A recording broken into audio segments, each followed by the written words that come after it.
Hey guys, good day. Today, what I'm going to do is I'm going to review the scientific method quiz along with the study guide that I have given you.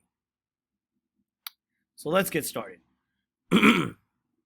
So, in my scientific method quiz that you guys were able to have a study guide for, the quiz question asked you to list the order of the scientific method.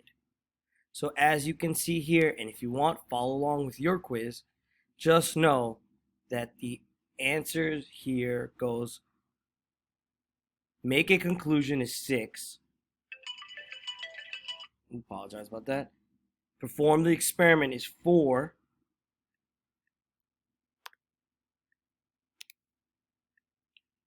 Identify a question or problem is 1.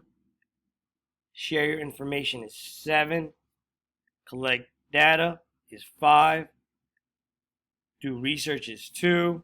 And lastly, form a hypothesis is 3. That should have been the response and answers you got here, all along with the scientific method PowerPoint that we have received. Next, we did qualitative and quantitative.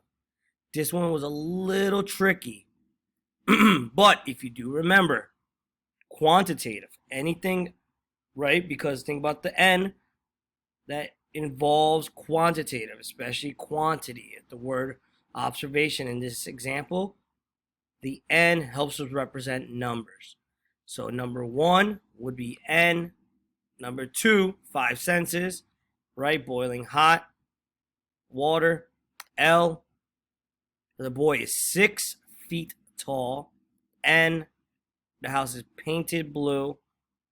Mary weighs 60 pounds. N. So the answers for 1 through 5 is N, L, N, L, N. All right. And a hypothesis for number 6, guys. Oh, and if you wanted to follow along with the last one for quantitative and qualitative, we did have a slide when developing question observations, which was right here. I apologize for not catching you guys up on that. So if you want to take the second, look back at that one. But if not, hope everyone's doing well. Happy Wednesday. Happy hump day. Okay. All right. Hypothesis. Very simple. Very straight to the point. Educated guess is the key example that we were looking for. So B would be the answer. All right. Hope you guys got that. Now, some of you guys were confused on this. Yes, graphs were available. Yes, writing in a journal is available, taking photos. So the answer here, right, because of all these examples on our slide, would be all of the above is true. Okay. I'm going to go back to my hypothesis slide. Sam notices that when he eats chocolate, he gets pimple. So this is an observation, yet and also a hypothesis I wanted you guys to create. So here in this example, you had to break it down and say, give an observation of whether Sam will either eat the chocolate or will not eat the chocolate, and give the effects of whether he will get pimples or will not get pimples. So if you said, if Sam eats chocolate, then he gets pimples, that would be correct. If you said, if Sam doesn't eat chocolate, then he will not get pimples, that is also correct. All right?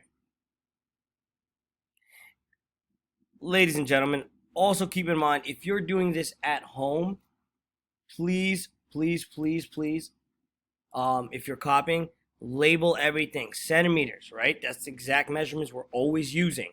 So for number 9, a lot of times I got 4.2 or I've gotten 4 and 2. Guys, that is incorrect. It is point, right? We are exact measurements here. And the answer for this one actually is, so it's over the 5, 6, 7, 8. It is 4.8 centimeters. And lastly, same situation. We never round in science. We give exact measurements always. So the answer for this one will be 5.1 centimeters. All right, and it's already labeled for you guys. Please, please, please review with your parents. Look it over if you need. If you have any questions, don't feel like you can't ask. I'm always here for you guys. This was our first quiz. I hope you guys did well. If not, hey, let's go get them next time, all right? All right, see you guys later. Bye.